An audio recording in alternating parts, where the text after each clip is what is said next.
हमारी सोसाइटी में एहसास कमतरी की बीमारी बढ़ती जा रही है। अगर लोगों में साइकोलॉजिकल डिस्ट्रेस की बात करें तो इसकी जड़ एहसास कमतरी ही है, क्योंकि एहसास कमतरी का शिकार लोग जो हैं वो अपनी ज़िंदगी में खुश नहीं रह पाते। सब कुछ होने के बावजूद भी कुछ लोग बहुत अच्छी ज़िंदगी गुजार रहे होते हैं दूसरों के मुताबिक, ये सब कुछ होता है उनके पास, लेकिन खुशी नहीं होती। वो इसकी वजह से नहीं होती क्योंकि वो अपने बहुत से मामलात में एहसास कमतरी का शिकार होते हैं।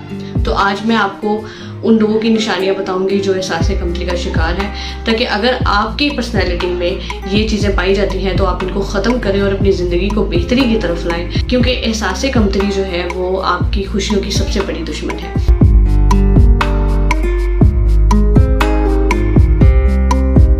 देखिए, एहसास कमतरी का शिकार जो लोग होते हैं वो दूसरों से मिलने से गुरेज करते हैं, दूसरों से मिलने से घबराते हैं।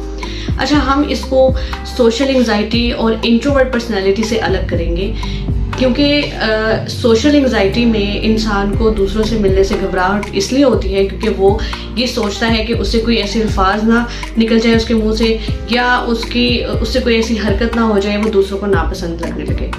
और इसी तरह इंट्रोवर्ट पर्सनालिटी के जो हामिल लोग होते हैं वो दूसरों से मिलने को तरजीह देने की बजाय वो अकेले रहने को तरजीह देते हैं, यानी कि उनको अपने ही मशागिल में बहुत ज़्यादा इत्मीनान और सुकून मिलता है। वो इस चीज़ को तरजीह देते हैं कि वो घर पे रहें और अपनी शख्सियत से लुत्फ़अंदोज़ हों, यानी कि अपनी ही कंपनी से लुत्फ़अंदोज़ हों।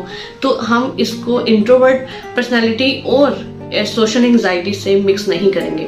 जबकि एहसास कमतरी का शिकार जो इंसान है वो इस वजह से लोगों से मिलने से घबराता है क्योंकि अगर अक्सर उसे कभी ये जुमला सुनने को मिल जाता है जो उसमें खामी या कमी होती है। मिसाल के तौर पर अगर किसी ने उसे कह दिया है कि तुम्हारा रंग काला है, या तुम 27 साल के हो गए हो, तुम्हारी अभी तक शादी नहीं हुई, तो वो इन चीज़ों से हर्ट होता है और वो ये चीज़ें सुनने के बाद वो एक्सेप्ट भी कर लेता है कि वाकई मुझ में कोई कमी है जो मेरे काम नहीं हो रहे, या वाकई मैं बदसूरत हूँ। तो वो दूसरों से मिलने से गुरेज करता है, वो घबराता है दूसरों का सामना करने से। एहसास कमतरी का शिकार इंसान हमेशा अपना मुआवजा दूसरों से करता रहता है।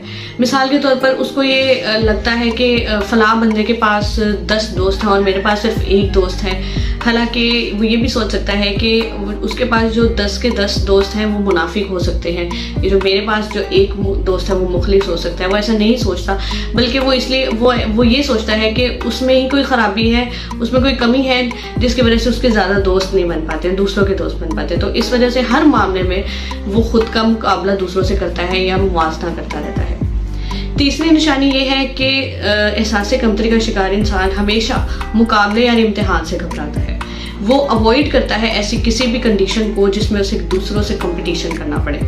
वो पहले से ही खुद को लेबलिंग कर देता है कि मैं नाकाम इंसान हूँ या मुझसे गलतियाँ होती रहती हैं, तो मैं किसी भी जगह पर या किसी भी मुकाबले में कामयाब नहीं हो सकता, क्योंकि वो पहले से ही सोच लेता है कि सामने वाला इंसान हर लिहाज से उससे बेहतर है। तो इस वजह से वो किसी भी किस्म के मुकाबले को या इम्तिहान को अवॉइड करेगा, या वो पीछे हट जाएगा या कोशिश करेगा कि ऐसा हो ही ना। जो एहसास कमतरी का शिकार लोग होते हैं वो बहुत हसास तबीयत के मालिक होते हैं, ये बहुत सेंसिटिव होते हैं। अच्छा, हसासियत भी दो तरह की होती है, एक कंस्ट्रक्टिव और एक डिस्ट्रक्टिव। जो कंस्ट्रक्टिव हसासियत की शख्सियत होती है उसमें इंसान किसी भी मसले का हल निकालने की कोशिश करता है ताकि वो फ्यूचर में इस प्रॉब्लम को दोबारा से फेस ना करे। जबकि डिस्ट्रक्टिव हसासियत का मालिक जो होता है, शख्सियत का इंसान जो होता है, वो कभी भी मसले का हल नहीं निकालता है। उसकी एक आदत होती है खुद को ब्लेम करने की या मसलों में घिरे रहने की, या उसका सेंट्रल पॉइंट जो होता है वो अपनी पर्सनैलिटी होता है। अच्छा, एहसास कमतरी का शिकार लोग जो होते हैं वो दूसरों की मोहर के मोहताज होते हैं। हर वक्त उनकी ये कोशिश होती है हर इंसान उनके लिए वाह करे, तो वो इसी कोशिश में लगे रहते हैं। जबकि ऐसा मुमकिन नहीं है कि सब इंसान उनसे खुश हों, लेकिन उनकी ये कोशिश होती है कि वो हर वक्त उनके आसपास या उनकी ज़िंदगी में जो भी इंसान शामिल है उनको खुश करते रहें, जबकि ऐसा मुमकिन नहीं होता। इसी वजह से वो परेशानी का शिकार रहते हैं। जो ऐसे लोग होते हैं वो नज़रें नहीं मिलाते, किसी से बात करते वक्त उनकी नज़रें झुकी होती हैं, उनकी बॉडी लैंग्वेज बहुत ख़राब होती है, वो ठीक तरह से हाथ भी नहीं मिलाते, लोगों से नज़रें नहीं मिलाते, कंधे झुका कर मिलते हैं, और बॉडी लैंग्वेज से दूसरों को एहसास दिला रहे होते हैं कि वो उनसे कमतर हैं, क्योंकि वो हर वक्त दूसरों को खुद से बरतर समझते रहते हैं और खुद को दूसरों से कमतर समझते रहते हैं। इस वजह से वो परेशानी का शिकार रहते हैं। अच्छा, ऐसे लोगों का कोई अपना मयार नहीं होता है, ये खुद अपना मयार सेट नहीं करते हैं। जो भी जिस तरह का भी बंदा इनको मुंह लगाने की कोशिश करता है, इनसे बात करने की कोशिश करता है, ये तैयार हो जाते हैं, क्योंकि इनके अंदर ये डर होता है हमेशा कि इनको पता नहीं कोई मुंह लगाएगा कि नहीं लगाएगा, इनसे कोई बात करेगा कि नहीं करेगा। तो इस डर की वजह से अपना कोई मयार कायम नहीं करते, इस वजह से ये किसी भी तरह के इंसान के साथ बनाने की कोशिश करते हैं, जबकि बाद में इनको इन चीज़ों की वजह से नुकसान भी उठाना पड़ता है। वो टॉक्सिक रिलेशनशिप में बंध जाते हैं, खुद को नहीं निकालते। वो ज़हनी अजियत बर्दाश्त करने को कंप्रोमाइज़ करना कहते हैं, क्योंकि वो ये हर वक्त सोचते रहते हैं कि इस ताल्लुक़ के ख़त्म होने के बाद पता नहीं उन्हें कोई अपनाता है कि नहीं अपनाता। वो इसी डर में रहते हैं, इस वजह से वो टॉक्सिक रिलेशनशिप की अजियतें बर्दाश्त करते रहते हैं। हमारे यहाँ निशानी अक्सर औरतों में पाई जाती है। अगर कोई औरत अपने लिए बेहतरी नहीं सोचती है और उसको कंप्रोमाइज़ का नाम देकर चलती है, तो इसका यही मतलब है कि वो औरत एहसास कमतरी का शिकार है। तो उसको इस पर काबू पाना चाहिए, क्योंकि अगर आप खुद की कदर नहीं करना जानेंगे तो दूसरे लोगों से तो कदर करवाने का सवाल ही पैदा नहीं होता।